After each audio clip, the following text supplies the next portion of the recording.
আমি প্যারিস স্টুডে থাকি। আপনারা দুজনে হাজব্যান্ড এন্ড ওয়াইফ? জি জি। ওকে, বিয়ে হয়েছে কত বছর? 1.5 বছর। 1.5 বছর। আপনারা কি মানে জেনে শুনে দুজনের আগে পরিচিত ছিলেন নাকি? জি। ওকে, আগে পরিচিত ছিলেন, তার মানে সম্পর্ক ছিল দুজনের কত সময়? আমাদের স্কুল লাইফ থেকে।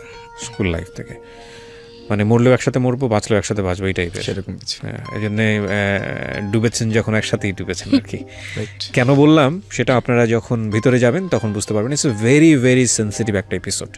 সো সুমাইয়া, আপনিই বলেন। হ্যাঁ, আমরা আজকের এই সিক্রেটসে আপনাদেরকে উপস্থাপন করছি সোশ্যাল মিডিয়াতে এবং একই সাথে আমাদের রেডিওতে। আমার মনে হয় আপনাদের এই ঘটনা থেকে অনেকেরই সচেতন হবার ব্যাপার আছে। জি বলেন। প্রথমে আমি আমার বাবার কাছ থেকে শুরু করি। জি। আমি যখন ইন্টার সেকেন্ড ইয়ার উঠেছি তখন আমার বাবা একটা বিজনেস স্টার্ট করে। বিজনেসটা লোন নিয়ে স্টার্ট করে। কলেজে ছিলাম, মানে 3 মাস পর পর হিউজ একটা অ্যামাউন্ট আসতো। তো আমার বাবা ব্যবসা করে যে একটা লাভের অংশ ছিল সেটা লোনে প্লাস মানে ঘরে মানে সংসার চালাতে চলে যেত। এর মধ্যে আমার কলেজের মানে আমরা ওরকমভাবে মানে চলতে পারতাম না। তো এর মধ্যেই বাবার মুরগির ব্যবসাটা ছিল, মুরগির ব্যবসা। ওইখানে বাবা যখন মানে রাতে যেত, সকাল ভোরবেলা আসতো। একদিন রাতে বাবা ফোন দেয়, রাত্রে 2টা কি 2:30টার দিকে ফোন দিয়ে বলে যে বাবার গাড়িতে ডাকাতি হয়েছে। আচ্ছা। বাবার কাছে 3.5 লাখ টাকা ছিল, ওটা নিয়ে গেছে আর বাবাকে অনেক মারধর করেছে। কয় ভাই বোন আপনারা? আমরা 3 বোন 1 ভাই। আপনি বড়? না, আমি সবার ছোট। সবার ছোট। ওকে। কিসের বিজনেস ছিল আপনার বাবার? মুরগির। Poultry farm? ওকে। বা পোল্ট্রি ফার্ম না হলে মানে মিডিয়েটর হিসেবে বিজনেস করতে বিভিন্ন জায়গাতে মুরগি সাপ্লাই দিতেন। আচ্ছা। তারপর বাবা সকালবেলা আসে, তো বাবা খুব অসুস্থ হয়ে পড়ে, মানে বাবা উঠে দাঁড়াতে পারছিল না, এরকম একটা অবস্থা। আপনার পুরো পরিবারে আপনার বাবার উপর নির্ভরশীল? জি জি, সম্পূর্ণ। তখন 2 ভাই বোন মানে আমার 3 ভাই বোনের বিয়ে হয়ে যায়, আমিই ছিলাম। তারপর আমার বাবা এখান দিয়ে লোনের টাকা প্লাস মানে সংসার কোনোটা করতে পারছিল না, সম্পূর্ণ ডুবে গেছিল আমার বাবা। তার মধ্যে আমার কলেজ থেকে মানে এক্সামের আগে একটা স্লিপ দেয়, সেখানে ফর্ম ফিল আপ প্লাস হচ্ছে মাসিক যে বেতনটা এগুলো সব নিয়ে 30,000 টাকার মতো আসে। সো তখন আমি বাবাকে বলি নাই, আমার মাকে বলছি। কোন কলেজ বলতে আপনি তখন কিসে পড়ছেন? আমি ইন্টার সেকেন্ড ইয়ারে। তখন ইন্টার সেকেন্ড ইয়ারে পড়েছেন? ইন্টার সেকেন্ড ইয়ার লাস্ট দিক দিয়ে মানে আমাদের টেস্টের সময়। তা আমি এক্সামটা দেই, তারপর এক্সাম দেওয়ার পর এক্সাম যখন দেই তখন মানে রেজাল্ট আসে, রেজাল্ট সেরকম ভালো ছিল না। মানে ওইখানে আবার 2 সাবজেক্টের অধিক যদি ফেল করে তাহলে আর এক্সামই দিতে দেয় না, এরকম। তা আমাকে 2টা ক্লাস যখন শেষ আমাদের, তখন আমাকে ডাকলো, তারপর বললো যে আপনারা তো এক্সাম দিতে পারবেন না। তখন আমার সাথে আমার আরেকটা ফ্রেন্ড ছিল, ওরও সেম। এটা কি ইন্টারমিডিয়েট ফাইনালের কথা বলছেন? জি জি। ইন্টারমিডিয়েট ফাইনাল বলতে আমি যেটা বোঝাচ্ছি আপনার সেকেন্ড ইয়ার ফাইনাল? হ্যাঁ হ্যাঁ, মানে টেস্ট এক্সামের পর টেস্টে অ্যালাউ হবেন, সেটার পর আপনি ফাইনালটা দিবেন। তো আপনি টেস্টে অ্যালাউ হচ্ছেন না, তাই কি? আচ্ছা, ওকে। তারপর আমি বাসায় যাই না, আমি কলেজ থেকে বের হয়ে আমি আমার ফ্রেন্ডের বাসায় যাই। এখানে যাওয়ার পর মানে আমাদের এমন একটা অবস্থা ছিল যে, আমার অবস্থা বিশেষ করে এরকম ছিল যে আমি মানে বাসায় গিয়ে কী বলবো, কারণ বাসায় এরকম একটা অবস্থা, এর মধ্যে যদি আমি এসব বলি আমি মানে কি জবাব দিব, এরকম। 30,000 টাকা কি ম্যানেজ হয়েছে ওই সময়টাতে? না, আমার বাবার কাছে তো বলিনি, আমার বাবার কাছে বলিনি, আমার মাকে বলেছি। এই 30,000 টাকা কিসে লাগতো? এটা হচ্ছে ফর্ম ফিল আপ প্লাস হচ্ছে 3 মাস পর পর বললাম না একটা অ্যামাউন্ট আসে, সেটা। ওকে ওকে। ফর্ম ফিল আপের জন্য এত টাকা লাগে? 3 মাস পর পর আমাদের এমন হয়ে গেছে যে আমার 28,000 30,000 করে আসছে। মানে কি সেমিস্টার ফির কথা বলছেন? এটা হচ্ছে স্কুল ফিস, কলেজ ফি। কলেজে এমন একটা সিচুয়েশন, সেখানে ঝাড়ু দেওয়ার টাকা থেকে শুরু করে সবকিছুর এভরিথিং এত টাকা নেয় মানে বলার বাহিরে। আমরা যে প্রতিষ্ঠানের কথা বলছি এখানে, সে প্রতিষ্ঠানের দুর্নাম হবে, এবং প্রতিষ্ঠানে যেহেতু এখানে কোনো কর্তা ব্যক্তি নেই, সে কারণে আমরা প্রতিষ্ঠানের নামটা এখানে মিউট করছি। But it's a situation.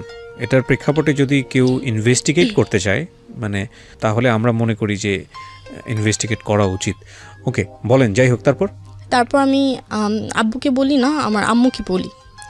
তা আব্বুকে বলে না, আম্মু আবার আরেকজনের কাছ থেকে ধার নেয়। আমি বলেছিলাম যে আম্মু মানে লাগবে, আমার কিছুদিনের মধ্যে লাগবে। আচ্ছা, না কিন্তু আপনি তো ফেলই করলেন, টেস্টে অ্যালাউ হচ্ছেন না। হ্যাঁ, তার আগেই আমি বলেছি আমার লাগবে, ওই টাকা ম্যানেজের প্রসঙ্গে। আচ্ছা, তো টেস্টে অ্যালাউ হচ্ছেন না, তারপর আমি বাসায় গিয়ে কিছু বলি নাই।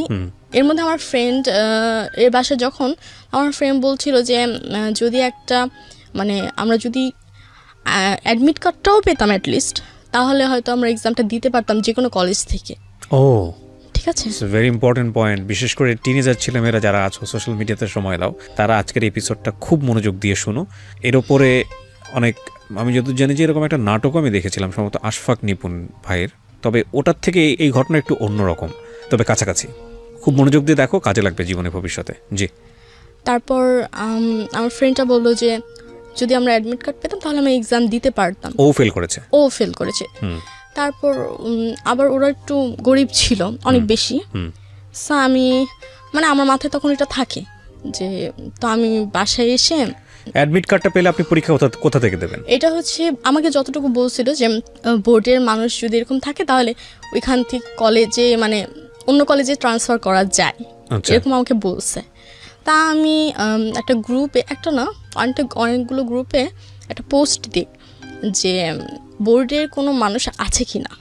গ্রুপগুলোতে আপনি এরকম পোস্ট দিলেন মানে আপনি কি ধরনের পেনশন করেছেন ওখানে? ফেসবুক গ্রুপের কথা বলছেন তো? হ্যাঁ হ্যাঁ বলেন। এরকম মানে বোর্ডের মানুষ আছে কি না, আমার একটু হেল্প লাগবে, পরিচিত কোনো লোক আছে কিনা। মানে যেসব গ্রুপে আসলে সাধারণত একজন আরেকজনকে বিভিন্ন বিষয়ে হেল্প করে থাকে। আচ্ছা, ফেসবুক গ্রুপে সে একটা পোস্ট দিয়েছে যে বোর্ডে কোনো শিক্ষা বোর্ডে কোনো কেউ আছে কিনা এরকম কর্মকর্তা, আমার একটা হেল্পের প্রয়োজন। বিভিন্ন গ্রুপ আছে ফেসবুকে, সেটা তো আসলে পার্টিকুলারলি এই হেল্প করে এই জাতীয় গ্রুপ না, এটা বিভিন্ন ধরনের গ্রুপ। আচ্ছা, আপনি গ্রুপের নামগুলো এখানে মেনশন করছেন না, আমরাও সেটা প্রচার করছি না, বাট আপনি দিয়েছেন, আমাদের বিভিন্ন কিছু প্রয়োজন হলে আমরা যেভাবে দেই। ওকে, তারপর মানে কোনো রেসপন্স আসেনি ওরকম। তো একজন বলছে যে ইনবক্স, চেক ইউর ইনবক্স। তা আমিও চেক করলাম, পরে দেখলাম যে সে লিখছে যে আমি বোর্ডের লোক না, আমি তাকে বলি যে আসলে এমন মানে এরকম ফেল হয়েছে, তা আমি চাচ্ছি যে মানে এক্সাম দেওয়ার জন্য কোনো ব্যবস্থা করা যায় কি না। তো সে বললো যে আপনি কীরকম চাচ্ছেন। তা আমি বললাম যে মানে কোনো মানে কলেজে কি ট্রান্সফার করা যায় কিনা, অন্য কোনো কলেজে। তো বললো যে হ্যাঁ এটা করা যাবে, বাট কিছু টাকা লাগবে। আচ্ছা, এখানে আমার যে প্রশ্ন সেটা হচ্ছে ওই লোকটাকে কি আপনি ভালো করে দেখেছিলেন? তার আইডিটা রিয়েল কিনা ফেক, তার সঙ্গে কি আপনি কথা বলেছিলেন ফোনে, নাকি আপনি ফেসবুকের ইনবক্সে এগুলো চ্যাট করছেন? না, ফেসবুকে মেসেঞ্জারে ফোন দিয়েছিলাম। ও মেসেঞ্জারে ফোন দিয়ে আপনি কথা বলছেন এই বিষয়ে? তা আমি বলছি যে আচ্ছা ঠিক আছে, মানে তখন আমার মাইন্ডে ছিল যে আমি কিভাবে পরীক্ষা দিব, এক্সাম দিব। এটা কিন্তু খুবই মানে ডিজাস্টার একটা সিচুয়েশন, ওনার ফ্যামিলিগতভাবে ডিজাস্টার সিচুয়েশন, এবং ওনারও যেটা হয়েছে যে কোনোভাবে হোক পরীক্ষা দিতে হবে, কারণ এটা যদি ফ্যামিলিতে জেনে যায় তাহলে ওই সময় যেখানে বাবা এরকম একটা অবস্থার মধ্যে আছে, সুতরাং সব কিছু মিলে ও যেভাবে চেয়েছে যে এখান থেকে বের হতে, ট্র্যাপটা থেকে। হ্যাঁ, যাই হোক, তারপর আমি ওকে জানাই। ওকে জানানোর পর ওকে মানে কি আপনার হাজবেন্ডকে? হাজবেন্ড তো তখনও হয়নি বলে? না। আচ্ছা, তখন বয়ফ্রেন্ড? জি। তারপর আমার ওই ফ্রেন্ডটাকেও জানাই। তো আমরা তো মহা খুশি যে আমরা এক্সামটা দিতে পারবো। তো তার সাথে আমরা দেখা করি, আমরা তিনজনই গিয়ে দেখা করি। দেখা করার পর সে আমাদের হ্যাঁ শিওর ইউ ক্যান পার্টিসিপেট। তো আমরা দেখা করি হলাম মতিঝিল শাপলা চত্বরে, সেখানে। ওকে, দেখা করি তার পরের দিনই, এটা মেবি যেদিন ও ফেসবুকে কথা হয় তার পরের দিনে আমরা তিনজন যাই দেখা করি। তো সেখানে বলছে আচ্ছা ঠিক আছে, সব কিছু আমাদের বুঝায় বলছে, আমাদের কাছ থেকে আগে শুনছে যে ব্যাপারটা কী হয়েছে না হয়েছে। তো সে এরকম কিছু বলে, আগে হলো ফর্ম ফিল আপ, যদি আপনার ফর্ম ফিল আপটা করতে পারেন তাহলে আপনার এক্সাম দিতে পারবেন। তো সেদিনই বলছে প্রত্যেকটা ফর্ম ফিল আপে এখানেও সে বাজেট দিচ্ছে 30,000 টাকা করে। ঠিক আছে, তো বললো যে আমাদের ঢাকা শিক্ষা বোর্ডে যাওয়ার জন্য। উনি বললো যে আপনি কাল পরশুর মধ্যে যত মানে শীঘ্রই সম্ভব ঢাকা শিক্ষা বোর্ডে চলে আসেন। পরে আমরা ওদিন কথাবার্তা শেষ করে একটা ফাস্টফুডে বসছিলাম, কথাবার্তা শেষ করে আমরা চলে আসি। তো ইন দ্য মিন টাইম ওই লোকটার সম্পর্কে জানতে পেরেছেন যে লোকটা কিভাবে কাজটা করবে, কোথায় থাকে, ইন্টারলিঙ্কটা কি? না, সে বলছে আপনারা আগে আসেন দেখেন তারপরে। ও বলেছে আগে এসে দেখেন, শিক্ষা বোর্ডে আগে এসে দেখেন, শিক্ষা বোর্ডে আগে যেতে বলছে। আর ঢাকা শিক্ষা বোর্ড এমন একটা জিনিস যে সেখানে সব জায়গায় সবাইকে ঢুকতে দেয় না। আমি গেছিলাম, যেহেতু ও গেছিল, ওর ফ্রেন্ডও গেছিল। পরে আমরা গেলাম তার 2 দিন পরে। তো যাওয়ার পর কিছু কাগজপত্র নিয়ে যেতে বলছিল, ছবি টবি সব কিছু। পরে আমরা নিয়ে যাওয়ার পর কথা বললাম যে ঢাকা শিক্ষা বোর্ডে ঢুকতে একটা বাগান টাইপের সামথিং বসার ছাউনি আছে, সেখানে আমরা বসলাম, কথাবার্তা বললাম। তো সে আমাদের 2 তলায় নিয়ে গেল, ঢাকা শিক্ষা বোর্ডের হাতের ডান পাশের 2 তলার ফ্লোরে নিয়ে গেল। সে ভিতরে ছিল, আমরা বাহিরে দাঁড়াইছিলাম, রুমের বাহিরে দাঁড়িয়েছিলাম। পরে এসে ফর্ম দিল, আমাদের 2টা ফর্ম দিল। ফর্ম দেওয়ার পর ও একটা পূরণ করলো, ওর ফ্রেন্ড একটা পূরণ করলো, আর একটা ফর্ম দিয়ে দিল যে এটা আপনারা পূরণ করে এটার মধ্যে ছবি টবি সিগনেচার যা লাগে যাবতীয় সব কিছু নিয়ে আসবেন, আর সাথে প্রথমে 20,000 টাকা নিয়ে আসবেন। প্রথমে 20,000 টাকা। তার টাকার ইয়াটা ছিল যে ধাপে ধাপে, একবারে টাকা দেওয়া লাগবে না, ধাপে ধাপে যদি কাজ হয় তাহলে টাকা, না হলে টাকা লাগবে না। ওকে। পরে আমরা সব কিছু জেনে ওখান থেকে চলে আসি শিক্ষা বোর্ড থেকে। তো দেখলাম যে তার সাথে যেমন একজন পরিচিত আরেকজনের সাথে পরিচিত থাকলে দেখলে কিন্তু বোঝা যায় না সে হয়তো বা পরিচিত। তো ওনার মুভমেন্ট দেখে আপনারা বুঝতে পারছিলেন যে উনি পরিচিত, মানে ওনাকে দিয়ে কাজ হবে। সামহাউ উনি সেই কনফিডেন্টটা তৈরি করার জন্যই ওখানে ওনাদেরকে নিয়ে গেছে। কিন্তু আবার সে আবার এরকমভাবে বলছে যে সে করাবে, মানে শিক্ষা বোর্ডের এমন একজনকে দিয়ে যারা এই যে ঢাকা শিক্ষা বোর্ডের মানে ঢাকার দিকে ফর্ম ফিল আপের দায়িত্বে যে থাকে। তো এই জিনিসগুলো খুব সিক্রেট, জানালে মানে জানাজানি হলে সেটা আর হবে না ফর্ম ফিল আপটা, সেরকম কিছু। আর আমাদের তখন একটা মানে মেন্টালিটি ইয়া ছিল যে আমরা যেভাবে এনিহাও আমরা সেটা করব ফর্ম ফিল আপটা। আর আমরা চলে আসি বাসায়। তারপরের দিন আমাদের যাওয়ার কথা ছিল, তারপরের দিন যাই নাই, তার একদিন পরে আমরা যাই। একদিন পরে 20,000 টাকা নিয়েই যাই। পরে সব কিছু জমা দিলাম, জমা টমা দিয়ে বললো যে আচ্ছা আপনারা চলে যান, আমি আপনাকে ফোন করে জানাবো, যদি না হয় টাকাটা আপনার ব্যাক পাবেন। পরে ওদিন বিকাল কি সন্ধ্যার সময় সময় ফোন দিয়ে বলছে যে আপনাদেরটা হবে, আপনারা কালকে আবার আসেন। তারপরের দিন 10,000 টাকা নিয়ে যাওয়ার জন্য বলছে। পরে তারপরের দিন 10,000 টাকা নিয়ে গেলাম আমরা। নিয়ে যাওয়ার পর বলছে ঠিক আছে যে আমরা আপনাকে আবার জানাবো, আমি আপনাকে আবার জানাবো। পরে ওকে ফোন দিয়ে বলছে যে হ্যাঁ হয়ে গেছে এরকম। তো তার সাথে শর্ত ছিল এরকম যে ফর্ম ফিল আপ মানে প্রবেশপত্র যেটা, সেটা পরীক্ষার 2-1 দিন আগে দিবে, কিন্তু পাবো এটা শিওর। মানে একদম লাস্ট মুভমেন্টে সে আমাদের প্রবেশপত্রটা দিবে। পরে ওরটা হয়ে গেল। পরে ওর ফ্রেন্ডের পালা, সেম একইভাবে ওর ফ্রেন্ডেরটাও করছে। পরে এখান থেকে ওর ফ্যামিলির অবস্থাও খারাপ। পরে ও তো ওরকম কন্টিনিউ পড়াশোনা করতে, সামনে যেহেতু এক্সাম। তো আমাদের এই জিনিসটা মাথায় ছিল না, যদি বাই চান্স একটা মিস্টেক হয়ে যায় ওই টাইমটা আমরা কি করব। আর ওনার সাথে আমাদের যেরকম পরিচয়, মানে সে কন্টিনিউ আমাদের সাথে ফোনে কথা বলতেছে, ভালো মতো সব কিছু হচ্ছে, তো মানে সেই আমাদের খবর মানে খোঁজ খবর রাখতেছে। তো এখানে মানে কোনো স্কোপ নাই যে সে ফল্ট কিছু বা কোনো কিছু, কোনো স্কোপ নাই ধরার মতো। পরে একেবারে লাস্টে যেদিন পরীক্ষার আগের দিন, ইন্টার এক্সাম আগের দিন সকাল থেকে কত সালের ইন্টার এক্সাম এটা? এটা 17 না 17 ওকে। তারপর পরীক্ষার আগের দিন সকাল থেকে মোটামুটি ভালো মতোই কথা হয়েছে, যে বলতেছে যে আসতেছি আমি, সমস্যা নেই, আমি তোমাদের অ্যাডমিট কার্ড দিতে আসতেছি, এরকম সামথিং কিছু। পরে হঠাৎ দুপুরের দিকে মনে হয় না, দুপুরের দিকে তার নাম্বারটা বন্ধ, হঠাৎ দুপুর থেকে নাম্বারটা বন্ধ। ও টেনশন, ওর ফ্রেন্ডও টেনশন, আমিও টেনশন। এই মুভমেন্ট এখন কি করা যায়, মেসেজ যাই বলেন, অনলাইন থেকে অনলাইনেও পাচ্ছি না, ফোনেও পাচ্ছি না, মেসেজ মানে কোনো জায়গায় তাকে পাচ্ছি না। ও তো এখন মাথায় আকাশ ভেঙে পড়ছে, এই টাইমটা কি করব। পরে হঠাৎ করেই আমরা সন্ধ্যা পর্যন্ত এরকম দেখি যে কি হয়। সন্ধ্যা পর্যন্ত তার সাথে আর কোনো কন্ট্যাক্ট করতে পারিনি। ঢাকা শিক্ষা বোর্ডে যাব এরকম কোনো স্কোপ ছিল না ওই মুভমেন্টের মধ্যে। পরে এই টাইমে আমরা সিচুয়েশন নেই, মানে ও ইয়া করে যে ও বাসা থেকে এখন বের হয়ে যাবে, কারণ কালকে হলো ওর এক্সাম। সকাল হলে ওর মা ওকে বলবে চল আমি তোকে দিয়ে আসবো এক্সাম হলে, ঠিক আছে। সে কই যাবে তাহলে? আপনাদের সিট প্ল্যান নিয়ে কিছু বলেছিল, কোন কোন কলেজে পড়েছে বা কি অবস্থা? এটা বলেছিল আইডিয়ালের এখানে পড়বে আমাদের, মানে এটাও ক্লিয়ার করে নাই, কোনো ক্লিয়ার করে নাই। পরে সন্ধ্যার সময় ও ঘর থেকে বের হয়ে আসে, ওর ফ্রেন্ডও আসে, তিনজন একসাথে দেখা করি। কি করব কোনো দিশাহারা। ওর ফ্রেন্ডও বলতেছে ও বাসায় যাবে না, ও বলতেছে ও বাসায় যাবে না। পরে ওর ফ্রেন্ড, ওর চাচা না কোনো আত্মীয় জানি বাসায় চলে যায় ওই মুভমেন্টে। আর আমি আরও ওই টাইমেই মানে ডিসিশন নিই যে আমরা বিয়ে করব না, বিয়ে না, আমরা পালায় যাব, কোথাও চলে যাব। Sorry, it's a very pathetic thing, but বলেন। মানে আমরা তখন সিচুয়েশনের শিকার, মানে এমন একটা অবস্থা, ওর ঘরে জানাজানি হলে ওর ঘরে মানে এমন একটা সিচুয়েশন, ওর বাবা অসুস্থ, এখান থেকে ব্যবসা বাণিজ্য একেবারে শেষ, এর মধ্যে ওর মা টাকা ধার করে নিয়ে আসছে, সেই টাকা দিয়ে আমরা এরকম কিছু করছি, এখন এটা বললে কীরকম একটা সিচুয়েশন, সেজন্য ও এরকম মেন্টালিটি না নিতে পেরে বের হয়ে আসে। পরে আমিও বাসায় ওরকম কিছু না বলে চলে যাই কোথায়, আমি নারায়ণগঞ্জে আমার ফ্রেন্ডের বাসায় যাই, ওকে সাথে নিয়ে রাতে যাই। পরে ওর মা তো ওকে ফোন, আমাকে ফোন, ওর বাসায় জানতো আমার সাথে ওর রিলেশন, এটা জানতো, ফোন দেয়। তো আমরা বলি যে আমরা চলে আসছি। বলে কোথায় চলে গেছো তোমরা? আমি বলি এরকম এরকম চলে আসছি আমরা এখানে, বলবো না। পরে 3-4 দিন এভাবে গেল, এক্সাম তো আর দেওয়া হলো না ওর। 3-4 দিন যাওয়ার পর ওর বাবা আমার নামে মামলা করে। আপনার নামে মামলা করে? হ্যাঁ, আমার নামে মামলা করে। আপনি মেয়েটাকে ভাগায় নিয়ে গেছেন? হ্যাঁ, এরকম কিছু। আপনারা কি করেন ইন দ্য মিন টাইম? কি বিয়ে শাদী করেছেন?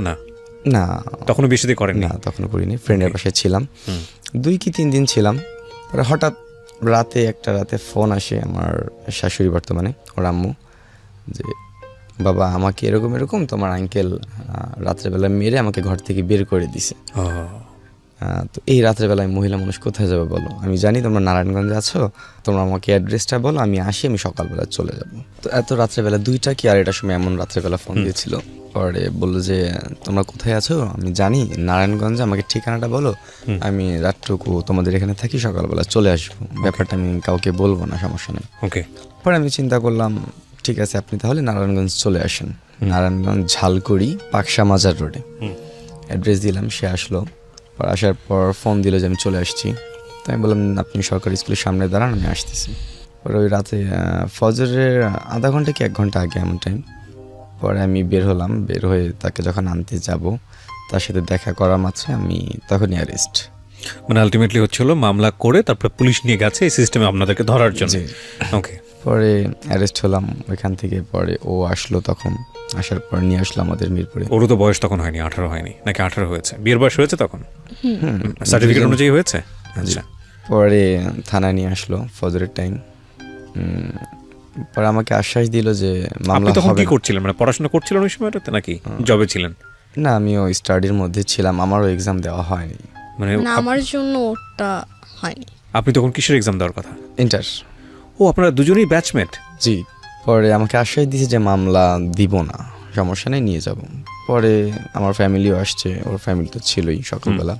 পরে একটা মীমাংসা হয়েছে যে সকালবেলা কোর্ট থেকে আমাকে নিয়ে আসবে, কোর্টে এটার হবে যে কোর্ট ম্যারেজ করে ওখান থেকে আমরা চলে আসবো। তো তারপরের দিন কোর্টে উঠালো, পর আর কিছু হলো না। পরে আমাকে কেরানীগঞ্জে নিয়ে চলে গেল, সেখান থেকে জেলে 5 মাস, প্রায় 22 দিন, মানে 6 মাসের মতো আমি জেলে ছিলাম। পরে আমার জামিন ওর ফ্যামিলি থেকেই করাইছে। পরে আসার পর মানে ওই সময়টাতেও বিয়ে হয়নি আপনাদের? না, ওই টাইমটা বিয়ে হয়নি। পরে 6 মাস আসল শ্বশুর বাড়ি চলে গেছে। পরে আসার পর ওদের বাড়িতে আমি উঠি। ওঠার পর এটা থেকে আরেকটা পিওর জেল, মানে ওটা ছিল হচ্ছে আসল জেল, আর এটা হচ্ছে একবারে আমি আসল শ্বশুর বাড়িতে উঠলেন। হ্যাঁ। পরে ওদের বাসায় উঠি, ওঠার পর কয়েকদিন ছিলাম। ওরাই ছাড়িয়ে নিয়ে এসছে, মানে আপনার হবু ওয়াইফ যেভাবে হোক ম্যানেজ করেছে। আপনি তখন কি বলছিলেন বাসায়? ইন দ্য মিন টাইম কি জানাজানি হয়েছে আপনার কি অবস্থা চলছিল, মানে কেন আপনারা পালালেন, কি অবস্থা সব বলেছেন বাসায় এই ঘটনা? আচ্ছা, তারপর? আমি তো তখন ভিতরে, তখন আমার আর কিছু আমি জানি না যে বাইরে কি হয় না হয়, তখন ওই জিনিসটা করছে। পরে ওর বাসায় উঠি, উঠার পর ওর বাবা একদিন জিদ করে বলে যে আচ্ছা তোমরা যাও বিয়ে করে আসো কালকেই, ঠিক আছে? তো আমরা দুজন আবার ওর বাসাতেই ওঠেন? কেন ওঠেন ওর বাসাতে? ওর বাসা থেকে কেন উঠি, কারণ আমার ফ্যামিলিতে এটা মেনে নেয় না, এই সম্পর্কটা। যাবে কোথায়? হানিফ সংকেতের একটা নাটকে বোধহয় দেখেছিলাম এরকম, যে সম্ভবত আই এম নট শিওর, যে চোর গেছেন, প্লিজ ডোন্ট মাইন্ড, আমি আসলে এক্সাম্পল দেওয়ার জন্য বলছি, চোর গেছে কোনো একটা এলাকায় চুরি করার জন্য, কোনো একটা ঘরের মধ্যে সব কিছু নিয়েছে, চুরি করেছে। এখন যার ঘরে চুরি হচ্ছে সে বুঝতে পেরেছে চোর চুরি করছে, সে ভাবছে দেখি কি করে। সো দেখতে দেখতে দেখলো ঘরের সব কিছু নিয়ে নিয়েছে।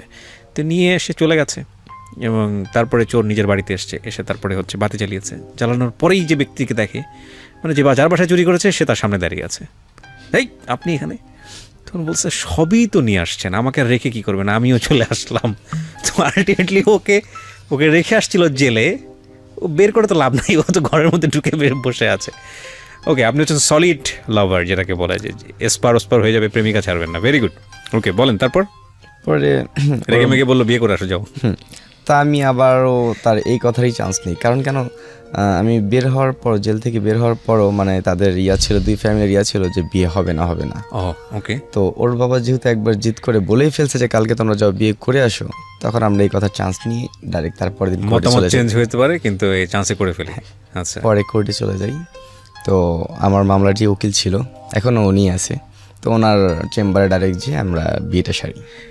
ঘটনা ভুলে যেন না, যে ঘটনার প্রেক্ষাপটে ওদের পরীক্ষা দেওয়া হলো না, বিয়ে হলো, ওই ঘটনাটা ভুলে যেন না। যে লোকটাকে হাত করে ওরা বলতেছে যে ওই প্রতিষ্ঠান পর্যন্ত পৌঁছে গেছে এবং একটা ভুয়া প্রবেশপত্র বের করবার জন্য, একটা ইল্লিগাল প্রবেশপত্র বের করার জন্য, এই ঘটনাটা ভুলে যেন না, কারণ এটাই আসল ঘটনা সামনে আসতেছে। বিয়ে করলেন আপনারা, বিয়ে করে 2000 সালের 2000 কত সাল?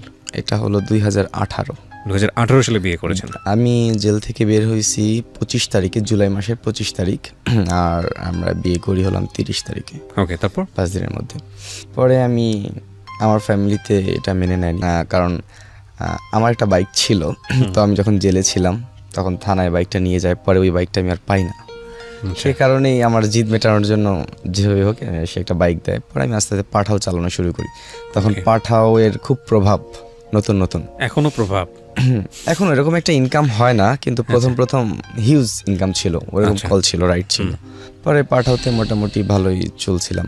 ওর ফ্যামিলিটাও এরকম না, আর ওর ভাই বোন যেরকম, মানে সবাই সবার মধ্যে বিয়ে করে নিজেরা সেটেল হয়ে, মানে আপনাকে বলে দিয়েছে বাইকটা যে অ্যাটলিস্ট তোমার সংসারটা কোনোভাবে চালাও, এরকম কিছুই। আর ওর ভাই আছে, কিন্তু ভাই থাকলেও কি হবে, বড় ভাই থাকলেও কি হবে, সেও সেটেল, মানে ওর ফ্যামিলিকে দেখার মতো কেউ নাই। তা আমি ওর ফ্যামিলি যেহেতু ছিলাম, ওরকম আস্তে আস্তে টুকটাক কিছু করার চেষ্টা করতেছিলাম। পরে এইভাবে আস্তে আস্তে মোটামুটি ভালো দিন গেল। ওর বাবাও একটু অসুস্থ। পরে এইভাবে করতে করতে আমরা আলাদা হলাম একটা সময়।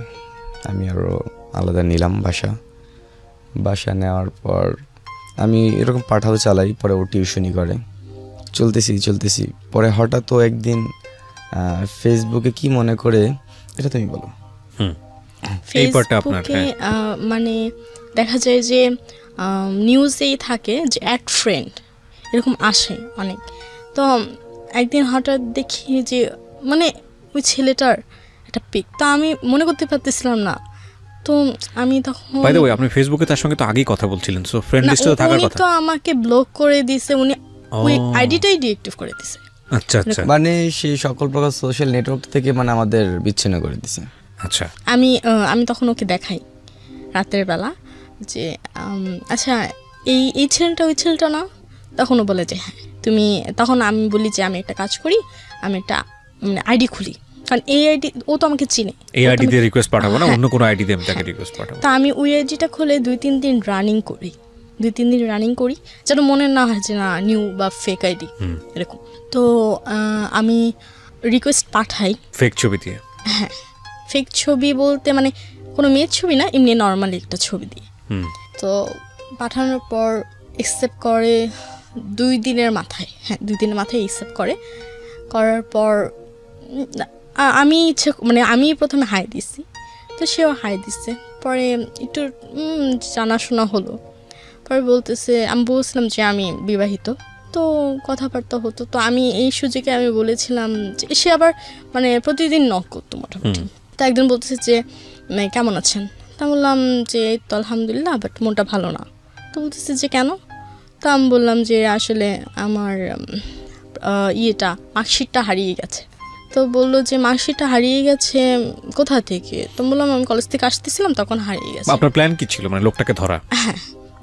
তখন বললো যে না, তখন কোনো রেসপন্স দেয় না এরকম। তা আমি তো বলতেছি যে আমি কিভাবে পাবো, আমি তো মানে বলতেছি কিভাবে পাবো, আমি খুব টেনশন হচ্ছে, বাসায় কেউ জানে না এরকম বলতেছি। তো বলতেছি যে বাসায় কেউ জানে না, আমি বলি না। বলে এখন কি করবেন, আমি বলি আমি জানি না, মানে যেভাবে হোক আমার ওটা লাগবে। তো বলতেছি যে আচ্ছা ঠিক আছে, তাহলে একটা কাজ করেন, আমার বোর্ডের মানুষের সাথে লিঙ্ক আছে। তা আমি বলি আচ্ছা তো এটা উঠানো যাবে? হ্যাঁ উঠানো যাবে না কেন, এটা তো মার্কশিট, এটা কোনো ব্যাপার না। তারপর বলতেছে যে আচ্ছা ঠিক আছে, তাহলে আমরা একটু সামনাসামনি কথা বলি। তো আমি বললাম না সমস্যা নেই, আমি তো বাসা থেকে বের হতে পারি না, নিষেধ, শুধু কলেজে আসা যাওয়া এই। বলছে আচ্ছা ঠিক আছে তাহলে কিভাবে, আমি বলি সমস্যা নেই, আপনার প্রতি আমার বিশ্বাস আছে। তো বলতেছে আচ্ছা ঠিক আছে কিছু টাকা লাগবে। তা বললাম কীরকম, বলে যে এই তো 10-15 হাজার টাকার মতো। তা বললাম দেখেন আমি তো স্টুডেন্ট, আমি এরকম মানে এত অ্যামাউন্ট আমি ম্যানেজ করতে পারবো না। তো বলে আচ্ছা ঠিক আছে আপনি ম্যানেজ করতে থাকেন, আমি আপনাকে জানাবো। তো এরকম কথা হতে থাকে। তো তার সাথে আমার সেপ্টেম্বরের দিকে মানে পরিচয় হয় আর কি, সেপ্টেম্বরে। তো আমাকে সে বলে যে আচ্ছা ঠিক আছে আমি কথা বলেছি হবে, তো আপনি আমার সাথে দেখা করতে পারবেন না, আপনি কি বিকাশে টাকাটা দিতে পারবেন? তা বলে আসলে বিকাশে হয়তো বা ঠিক হবে না। তো বলতেছে আমি বলি আচ্ছা আপনি কি বাসায় আসতে পারবেন? আমার বাসায় আম্মু আছে, তো আম্মুকে আমি বলছি, আম্মু বলছে যে আচ্ছা ঠিক আছে তাহলে আমি তোমার ওই ভাইয়ের সাথে একটু কথা বলি। তো বলতেছে যে আচ্ছা দেখি, সে মানে শিওর না। তো মানে আস্তে আস্তে সে এই কথাগুলো কি আপনার সঙ্গে তার সাথে মেসেঞ্জারে হচ্ছে নাকি ফোনে হচ্ছে? না না না মেসেঞ্জার, তখন আমি তাকে ফোন নাম্বার দিই নাই, তখন মেসেঞ্জারেই বলতেছেন? আচ্ছা চ্যাট করতেছেন। হ্যাঁ। তারপর বলতেছে যে মানে সে আস্তে আস্তে আপনি থেকে তুমিতে এসে পড়ছে। তো বলতেছে যে তোমার হাজব্যান্ড কোথায় থাকে? আমি বললাম আমার হাজব্যান্ডের বাসায় থাকে, আমার কাবিন হয়েছে, আমাকে উঠায় নাই এখন। বলে আচ্ছা ঠিক আছে চলো আমরা একদিন মিট করি। তারপর মানে একটু বেশি ফ্রি হয়ে যাচ্ছিল, তা আমি ওকে এটা জানাই। পরে আমি বলি না আমি দরকার নেই, আমি আনবো না, আমার ভালো লাগতেছে না, এরকম কথাগুলো। তো বলে দেখো মানে আনতে তো হবেই, একটু কষ্ট করো, আনতে হবে। পরে এমনও গেছে যে ও মেসেজে চ্যাট করছে, আমি করিনি। ওকে, মানে আমাদের প্ল্যান ছিল যে এনি হাউ যেভাবেই হোক তার সাথে যেরকমই চ্যাটিং হোক না কেন তাকে আমার আনা লাগবেই। আর আরেকটা জিনিস একটু মিসিং করে গেছি, আমি জেল থেকে বের হওয়ার পর ওকে কলেজ থেকে ওইখান থেকে করে আমাদের আবার অ্যাডমিট করে সেকেন্ড ইয়ারে। তারপরে আমরা আলাদা হই, মানে ও কন্টিনিউ, আমার ইচ্ছা ছিল যে ও যাতে এক্সামটা দেয় ইন্টার, যেহেতু দিতে পারে নাই, পরে আবার ও কন্টিনিউ আবার স্টাডি শুরু করে, কিন্তু আমি আর করি নাই। পরে চ্যাটিং করার পর যে কোনো এক পর্যায়ে বিভিন্ন কথার মধ্যে তাকে একদিন আনাইছি। আনানোর পর সে আসছে একেবারে বাসা পর্যন্ত চলে আসছে, অ্যাড্রেস দিয়েছিলাম বাসা পর্যন্ত চলে আসছে। পরে ধরে আমি কিছু মারধর করি তাকে, আমি নিজেই ছিলাম। আর আমার ভাগনা ছিল, আমার ভাগনা বলতে ওর বোনের ছেলে ছিল। পরে আস্তে আস্তে রাত হয়ে গেছিল, পরে আমি ওই ছেলেটাকে আমার বাসায় রাখি, বাসায় রেখে ওর গার্জিয়ানকে ফোন দিই। ফার্স্টে ওর গার্জিয়ানকে ফোন দিই, ওর গার্জিয়ানের কথা সকালবেলা আমরা আসতেছি।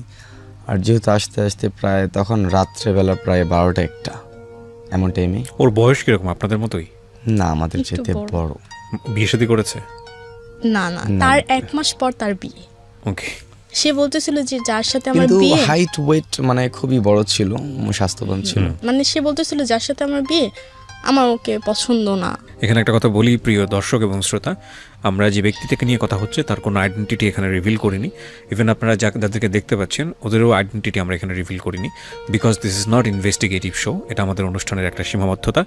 আমরা এক পক্ষের বক্তব্যের প্রেক্ষাপটে পুরো ঘটনাটাই তুলে ধরার চেষ্টা করি প্রাথমিক তদন্তের ভিত্তিতে। ওনারা যেখানে এসছেন এই ঘটনা কতটুকু সত্য সেটার জন্য ওনারা যে কাগজপত্রগুলো এনেছেন সেগুলো আমরা চেক করেছি। সেই বেসিসে আমরা যেভাবে তুলে ধরলে কারো সামাজিকতায় আঘাত প্রাপ্ত হবে না, কিন্তু এই গল্পটা থেকে সবাই যাতে কিছু শিখতে পারে সেই আঙ্গিকে আমরা গল্পটা এখানে তুলে ধরছি। সুতরাং বেশি কোয়ারির দিকে যদি আপনি যান তাহলে এখানে ওইভাবে কোয়ারি না করে বরং আপনি কি মেসেজটা নিচ্ছেন সেটা খুব ইম্পর্ট্যান্ট। আমার মনে হয় ওই মেসেজটার দিকে তাকান। এখানে যারা এসছেন তাদের লাইফ তাদেরকে ইন্ডিকেট করা, তাদের লাইফ নিয়ে কথা বলা বা তাদের দোষ ত্রুটি ধরা, এটা কিন্তু আমাদের অনুষ্ঠানের উদ্দেশ্য না। এবং সেক্ষেত্রে আপনি কীভাবে নেবেন সেটা আপনার ব্যক্তিগত ব্যাপার। জি বলেন। তারপর ও যখন আসে মানে ও মারধর বলতে একটা চড় দেয় এরকম, এর বেশি কিছু দেয় না। তো আমি বলি যে এটা কী করতেছো, আশেপাশে মানুষ আছে। তো সে বলতেছে যে ভাই ভাই ভাই আমাকে পুলিশে দিয়েন না, ভাই আমার পুলিশে দিয়েন না। তো ও বলছে পুলিশে কেন দেব, আপনার বাবা মাকে ফোন দিয়েছি, আবার ওর আব্বু আমাকে ফোন দিয়ে সব বলা হয়েছে এভরিথিং। তখন ও মানে এর আগেও এরকম কিছু কাজ করছে, কারণ যখন ওর বাবা মাকে ফোন দিছে ওর সাথে আমি কথা বলেছি, ফার্স্ট আমি কথা বলি নাই। তোর বাবা আমার কথা ছিল এরকম 2 দিন পর পর এমন কাজ করবি আমাদেরই যাওয়া লাগবে, এবারে তুই থাক, এবারে বুঝ মজা। মানে ওর বাবা মার ফার্স্ট কথা ছিল এরকম ওর সাথে, ওকে, কারণ ওকেই বলছি যে ওর বাবা মাকে মানে আমার শ্বশুর শাশুড়িকে জানাই নেই ব্যাপারটা। আচ্ছা আচ্ছা, ভাবছি যে রাত হয়ে গেছে, সকালবেলায় জানাবো, ওর ফ্যামিলিতে আস্তে আস্তে লেট হবে। আর কারণ ও থাকে হলো মতিঝিল মহিলা ডিগ্রি কলেজের ওখানে। পরে সকালবেলা গেট নক, গেট খুললাম, গেট খোলার সাথে সাথে দেখি পুলিশ চলে আসছে। ও তো পুলিশ দেখেই মানে ডাইরেক্ট বলতেছে যে আমাকে আটকা রাখছে, মানে ওর এরকম মতবাদ ছিল। পরে ওর বাবা মা আসছে বাসার মধ্যে, বলে যে আমার ছেলেকে আটকা রাখছে ওরা, ডাইরেক্ট কথা। পরে পুলিশও আমাদের এরকম কোনো কথা শুনে নাই, পরে এখান থেকে আমাদের নিয়ে চলে আসছে দুইজনকেই, আমাকে ওকে আর ওর ভাগনা ছিল কলেজ থেকে, মানে ওর ভাগনা আমাদের বাসায় হয়ে তারপর ওর বাসায় যাবে। Point to be noted, number 1, প্রথম কথা হচ্ছে এই লোকটাকে তারা ঘরের মধ্যে কেন আটকে রেখেছে, এই জায়গাটার প্রেক্ষাপটে ওরা যদি ইতিহাসের দিকে যায়, মানে রিজনটা কি, সেখানে কিন্তু ওনারা দোষী। খুব নর্মাল জায়গাতে যদি আমি বিষয়টা বলি, একটা হচ্ছে আপনারা নিজেরাও ইল্লিগাল পথ বেছে নিয়েছিলেন, সে কারণেই এরকম একজন ইল্লিগাল অ্যাক্টিভিটি করা একজন মানুষ আপনাদের ঘরের মধ্যে। তার মানে আপনারা ওনাকে ধরাতে গেলে আপনারা নিজেরাও বিপদে পড়েন। যদি আইনের চোখে যায় বিষয়টা, তাহলে আপনি কোনো দিক থেকেই পার পাচ্ছেন না। মানে প্রথমত হচ্ছে কোনো একজন মানুষকে আপনি আটকে রাখতে পারবেন না আইন অনুযায়ী, তাকে আপনাকে পুলিশকে ইনফর্ম করতে হবে। কিন্তু কথা হচ্ছে পুলিশকে আপনি ইনফর্ম করবেন কোন বেসিসের ভিত্তিতে? আপনি নিজেও তো অপরাধ করছেন, রাইট? তো এটা হচ্ছে সেদিন কীরকম একটা ইন্টারেস্টিং ইনফরমেশন দেখছিলাম, সম্ভবত কোনো একটা কুমিল্লার কোনো একটা লোকাল নিউজ পত্রিকা এসেছে, which is may not be authentic. আপনারা নিশ্চয়ই জানেন, ইটস ভেরি ইম্পর্ট্যান্ট। এখন বাংলাদেশে কিন্তু পুলিশের একটা, আপনারা জানেন পুলিশ সেবা নিতে হলে 999 আমরা ফোন দিই, এবং এটা খুব ভালো একটা স্টেপ আমি মনে করি বাংলাদেশ সরকারের। তো এরকম একটা খুব ইন্টারেস্টিং নিউজ দেখছিলাম এরকম, যে একজন ভদ্র মহিলা ফোন দিয়েছে 999-এ। এটা সত্য কি মিথ্যা আমি জানি না, এটা মেবি ফানি হবে। তো ফোন দিয়ে বলছে যে আমি কমপ্লেন করার জন্য ফোন দিয়েছি। কী কমপ্লেন? বলছে আমার সাথে 50% শেয়ারের কথা ছিল, কিন্তু সে নিয়েছে 80%, আমাকে দিয়েছে 20%। তো ঠিক আছে, নিব আমরা কেস, কিন্তু কিসের জিনিস? হচ্ছে গাঁজা। তো এটার জন্য সে কমপ্লেন করেছে পুলিশের কাছে। তাহলে বোঝেন কী অবস্থা, মানে কোনটার জন্য আসলে পুলিশের কাছে যেতে হয়, এটার বিষয়েও আসলে আমরা অনেক সময় ওয়াকি বললাম।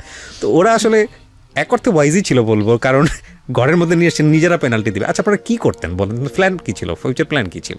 কেন ওর বাপ মাকেই ডেকে নিলেন, কেন বা নিজের ঘরের মধ্যে রাখলেন, কী করতেন আপনারা? ওর বাবা মাকে ডাকার কারণ হলো ওর বাবা মার সাথে আমার শ্বশুর শাশুড়ির একেবারে করবো, ডাইরেক্ট সামনাসামনি করাবো। কারণ ওর বাবা মা বলছে যে আমরা সকালবেলা আসতেছি, সমস্যা নেই। তো সেক্ষেত্রে রাতটা ঘুমাইছি, সকালবেলা গেটের নকে আমি না, শ্বশুর শাশুড়িকে সামনে করার লাভটা কি? মানে শ্বশুর শাশুড়ি কি ঘটনা বিশ্বাস করতেছিল না? না, বিশ্বাস তো অবশ্যই করছে। যে টাকাটা আমরা দিছি তাকে, সেই টাকাটা তো আমাদের যদি এখন আসে, সেটা আমাদের জন্য অনেক কিছু। ও, মানে ওর কাছ থেকে টাকাটা আপনারা নিয়ে নেবেন, এইটার জন্যই মূলত কাজটা করছেন। এটার জন্য তারা পুলিশের কাছে যেতে পারবে না, কারণ তারা নিজেরাও তো ইল্লিগাল কাজ করেছে। তো ঠিক আছে, কিন্তু সেটা তো হলো না, ঘটনা তো অন্যদিকে যাচ্ছে। খুব খুব শিক্ষণীয় একটা গল্প আজকের এই, মানে ওনাদের যে ঘটনাটা ঘটেছে সেই প্রেক্ষাপটে। বলেন তারপর। পুলিশের কাছে পরে থানায় নিয়ে গেল, রূপনগর থানায়। পরে সেখানেও থানার মধ্যে প্রায় 6-7 দিনের মতো আমরা ছিলাম। 6-7 দিন থানার ভিতরেই ওরা মামলা দিয়ে দেয়, আমাদের কথা বিশ্বাস না করে। অপহরণ মামলা? হ্যাঁ, ওদের মামলাটাই নেয় পুলিশ। আমাদের রিমান্ড টানে 5 দিনের। আর ওরা দাবি করে যে আমরা ওকে আটকে রেখে আমরা টাকা চেয়েছি, এরকম কিছু ওর বাবা মা এই অভিযোগটা করে। ঠিক আছে, কিন্তু আমাদের কাছে প্রমাণ ছিল যে ওই ব্যক্তি যাকে আমরা টাকা দিয়েছিলাম ফর্ম ফিল আপের জন্য, আর সেই মাঝখান থেকে আমাদের সাথে সম্পর্কটা বন্ধ। কি প্রমাণ ছিল আপনাদের কাছে? আমাদের কাছে যেমন মোবাইলের মেসেজ ছিল কিছু, কারণ ব্লক দিলেও একজনের মেসেজ চলে গেলে আরেকজনের মেসেজটা থাকে, সেরকম কিছু। কিন্তু তারা তো আমাদের কোনো কথাই শুনে নেই। আমরা যে লকআপের ভিতরে লকআপই, গার্জিয়ান আর কতটুকু জানে। পরে রিমান্ডে দিল। আমার শ্বশুর শাশুড়ির মানে ফ্যামিলির এমন অবস্থা, এর মধ্যেও রিমান্ডে মারে নাই, টাকা দিয়ে রিমান্ড কাটাই দিছে। তো বুঝি পুলিশের যে টর্চার, মানে অমায়িক বলার মতো না। কারণ কেন, পুলিশ আমাকে যখন বের করছে রিমান্ডে নিবে, একটা রুমের মধ্যে একটা জানালা ছিল। আমার শাশুড়িকে এমন অবস্থা করছে যে তাকে থানার ভিতরে থাকতে দিবে না, বাহিরে। আমার শাশুড়ি সারা রাত বাইরে ছিল, মানে থানার বাইরে। তো আমাকে বলছে জানলা দিয়ে ডাক দাও, তুমি ডাক দিয়ে তুই বল টাকা দেওয়ার জন্য, নাহলে মারবো। তো আমি যখনই ডাক দিই তখনই মানে আমাকে বাড়ি দেয়। যাকে মার বলে, মানে তাদের যে রুল, ব্যাথের রুল তো অনেক লাগে, প্রচণ্ড লাগে। যে টর্চার ছিল মানে সহ্যনীয়, মানে সহ্য করার। আপনি তো রিমান্ডে ছিলেন, হ্যাঁ, তো আপনার অভিজ্ঞতা কি? আমাকে মানে মারে নাই, বাট ও একটা রুম ছিল, ছোট একটা রুম, মানে পর্দা দেওয়া ছিল, মানে ঢুকলেই 2টা সোফা। তো সেখানে বসানোর পর লাঠি নিছে। লাঠি নেওয়ার পর বলতেছিল যে এখন তুই স্বীকারোক্তি দে, তাহলে হয়তো বা আমি ভালো কিছু লিখতে পারবো, মানে তোদের বাঁচাই দিতে পারবো, আর তোর বাবাকে বল 70-80 হাজার টাকার মতো দিতে, তাহলে আমি ওরকমভাবে আমি যা লিখবো তাই। তা আমি বললাম যে দেখেন আঙ্কেল, আমার বাবার ওরকম এখন নাই, দিবে কিছু সেই সামর্থ্যটা এখন নাই। তো সেটা বলতে মানে সে বিশ্বাসই করতেছে না। তারপর আমাকে যখন লক আপ করে তখন বলতো যে ওকে ঘুমাতে দেওয়া যাবে না, আমাকে ঘুমাতে দেওয়া যাবে না। তো আমি বসে থাকতাম, তাও 10 মিনিট পর এসে মানে ডাক দিত যে জেগে আছেন, তো বললাম হ্যাঁ, ঠিক আছে, মানে এরকম। আর যখনই বের করতো বেশিরভাগ আমাকেই বের করছে, ওই রুমে নিয়ে গেছে। আর ওইখানে পুলিশ মানে মহিলা পুলিশ 2 থেকে 3 জন ছিল এরকম। তো যে আমাদের নিয়ে গেছে, মানে আমাকে রুমে নিয়ে গেছে, তো বলতেছে যে আচ্ছা ঠিক আছে, তোমার আম্মুকে ফোন দাও আমার ফোন দিয়ে। তা আমি বললাম ফোন দিয়ে কী বলবো? বলে যে বলো যে আমাকে অনেক টর্চার করতেছে, আমাকে অনেক মারতেছে, প্লিজ টাকা দিয়ে যাও। তা আমি কি বলবো তখন, মানে এখানে সোফার সামনে, তো এই পাশে 2টা সিটের সোফা, ওইটা সিঙ্গেল। তা আমি এখানে বসে আছি, সে এখানে এসে বসার পর বলতেছে যে বলো আমি আছি, এখন মানে তুই থেকে তুমি এসে পড়ছে, বলো আমি আছি, সমস্যা নাই, কিছু কমই রাখবো, এরকম বলতেছে। আর মানে মাথায় হাত দিচ্ছিল, মাথায় হাত দিতে মানে এভাবে পিঠে। তা আমি আমি আমি মানে সকাল ভোর, তখন তাদের নাইট ডিউটি ছিল, তো সকাল ভোর 4:30-5টার দিকে তখন আমি আম্মুকে জাস্ট ওই অবস্থায় ফোন দিয়ে বলি যে মা আমি কি করব, আমি আর কিছু বলতে পারি না, যে মা আমি কি করব। তা আমি বলি কী হয়েছে? আমি বলি মা আমাকে তো টর্চার করতেছে অনেক। বল টর্চার করতেছে মানে তোমাকে কি গায়ে হাত দিচ্ছে?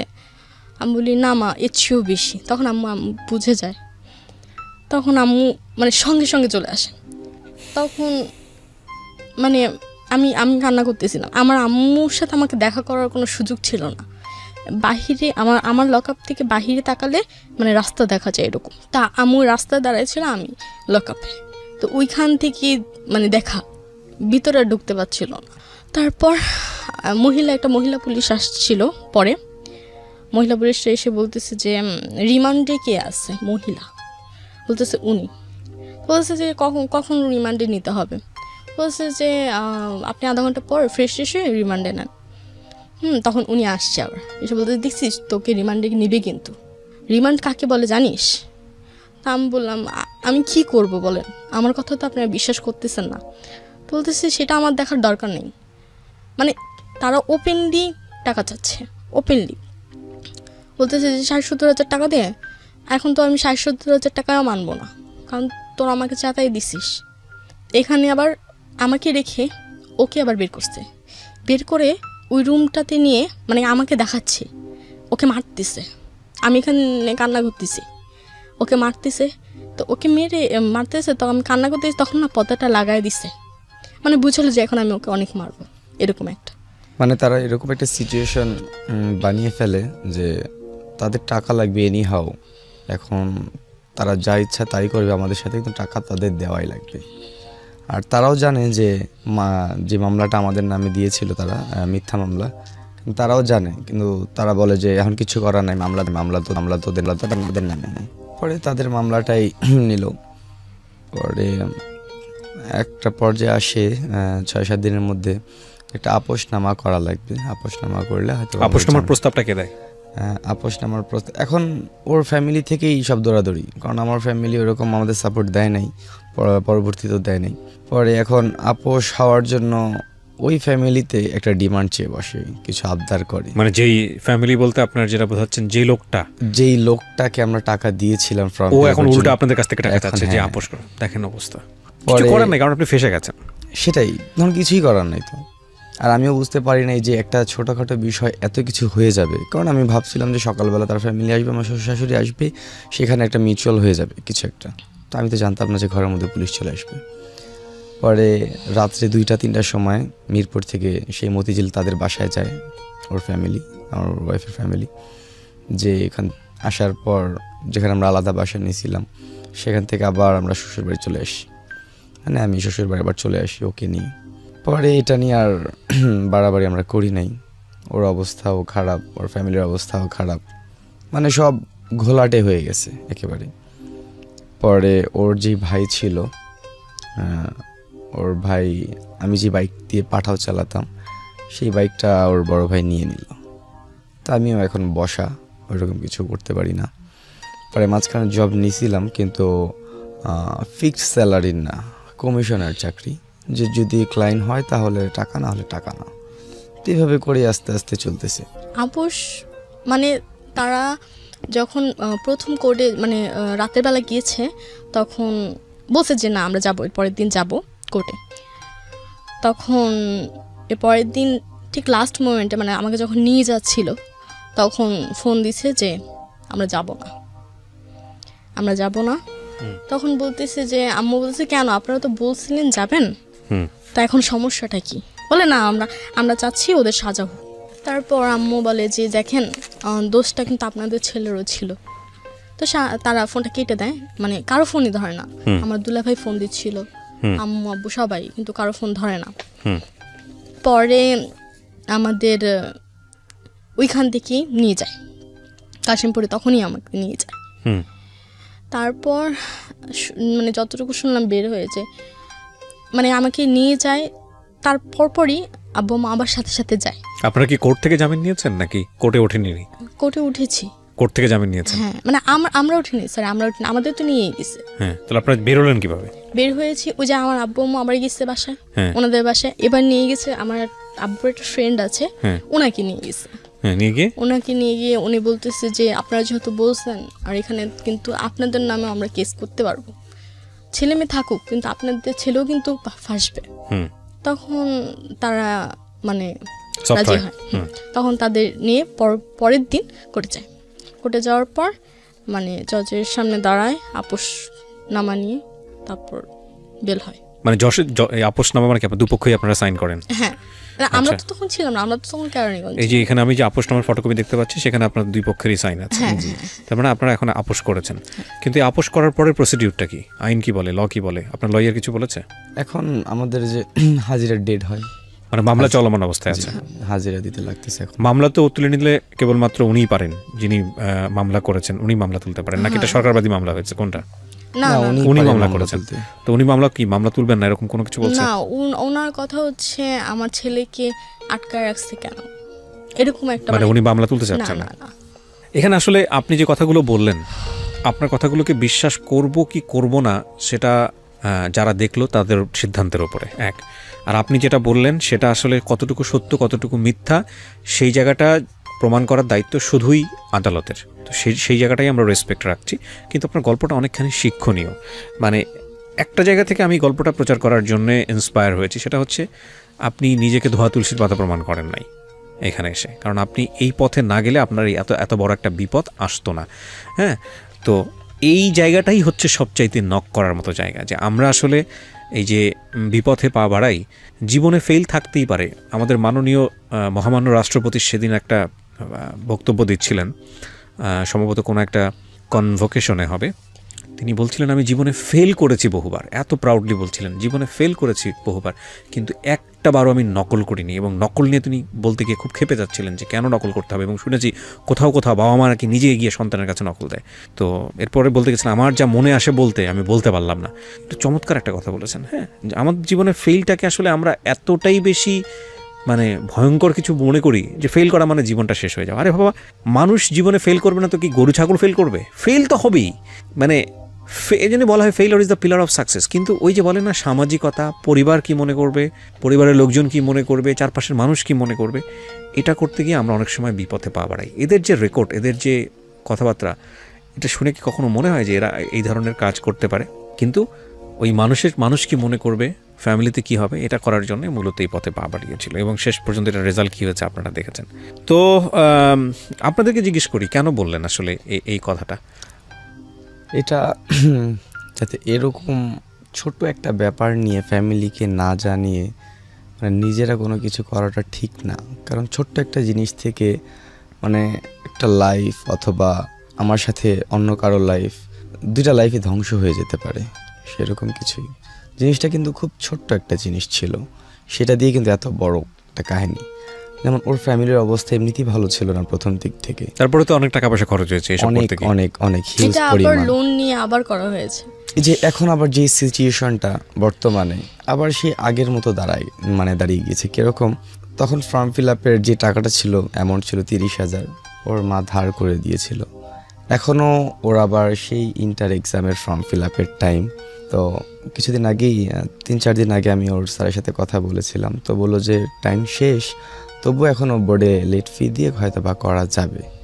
কিন্তু ওর ফ্যামিলিরও এখন ওরকম অ্যাবিলিটি নাই। এখন অ্যামাউন্ট কম, 15,000 টাকার মতো, কিন্তু এর মানে এখন বর্তমানে সেরকম অ্যামাউন্ট মানে অ্যাবিলিটি নাই ওর ফ্যামিলির যে আমি এখন ওর ফর্ম ফিল আপটা করাবো। দেখেন, এই জন্যই বলি জীবনে কোনো দিন অবৈধভাবে এইসব কাজ করতে যাবেন না। এবং এই যে সার্টিফিকেট, নকল সার্টিফিকেট করা, তারপরে অবৈধ উপায়ে এইসব কাজ করা, শিক্ষার ব্যাপারে কখনোই করবেন না, কখনোই করবেন না। মানে শেষ যে কথাটা বলে শেষ করব, ভাই এই অ্যাকাডেমিক সার্টিফিকেট না জীবনে অনেক কিছু দেয় না। মানে অ্যাকাডেমিক সার্টিফিকেট এটা শুধুই একটা গেট পাস মাত্র কোনো একটা জায়গায় ইন করার জন্য। কিন্তু জীবনে সফল হতে হলে অ্যাকাডেমিক সার্টিফিকেট ছাড়াও সফল হওয়া যায়। আর ওই সফল মানুষকেই আসলে রিকগনাইজ করে। আপনি 4-5টা সার্টিফিকেট জীবনে অনেক অর্জন করেছেন, গোল্ডেন A+ পেয়েছেন, এটা পেয়েছেন, ওটা পেয়েছেন, এটা সামনে ধরে হাঁটেন, কেউ আপনাকে চিনবেও না। কিন্তু আপনি যদি আপনার মহল্লার মধ্যে, আপনার কমিউনিটির মধ্যে একজন ভালো মানুষ হন, একজন যদি সাকসেসফুল মানুষ হন, দেখবেন আপনাকে যে দেখছে সেই আপনাকে রেসপেক্ট করছে। ওই রেসপেক্টটা অর্জন করার জন্যে খুব বড় মাপের বিদ্বান ব্যক্তি হতে হবে বিষয়টা এরকম না, সেটা যে কেউই হতে পারে, জাস্ট অনেস্টি থেকে। সো আমার মনে হয় যে ওরা আজকে এখানে আসলো, এটা অনেক বড় একটা শিক্ষণীয় একটা এপিসোড। এবং এরা নবদম্পতি, বিয়ে শাদী করেছে, আমাদের এখানে বেশ কয়েকবার এসেছিলো। আমি পুরো কাগজপত্রগুলো নিয়ে একটু ইনভেস্টিগেট করেছি, দেখেছি প্রাথমিক পর্যায়ে যতটুকু দেখার দরকার, তারপরে আমরা এদেরকে এখানে প্লেস করেছি। আমরা দোয়া করবো আপনাদের জন্য। একটা কিছু তো ভালো হয়েছে যে আপনি ওকে যেভাবেই হোক না কেন নিজের জীবনের সঙ্গে জড়িয়ে ফেলেছেন, এটা একটা ভালো সাইন। আর আমি মনে করি সিচুয়েশন সবসময় একরকম থাকে না, কারণ সৃষ্টিকর্তা আমাদের জন্য সবসময় বেটার কিছু করার চেষ্টা করেন। এই ঘটনাই হয়তো আপনার জীবনে অনেক বড় একটা শিক্ষণীয় হয়ে অনেক ভালো কিছু হয়ে আপনার জীবনে ধরা দেবে। তো সেটাই মনে করি আমরা। আর থ্যাংক ইউ সো মাচ কষ্ট করে আসার জন্য। আপনাদেরকে অনেক ধন্যবাদ। প্রতিটা মানুষই সম্ভাবনাময়, আমরা আসলে কেউই ধোয়া তুলসীর পাতা না, কিন্তু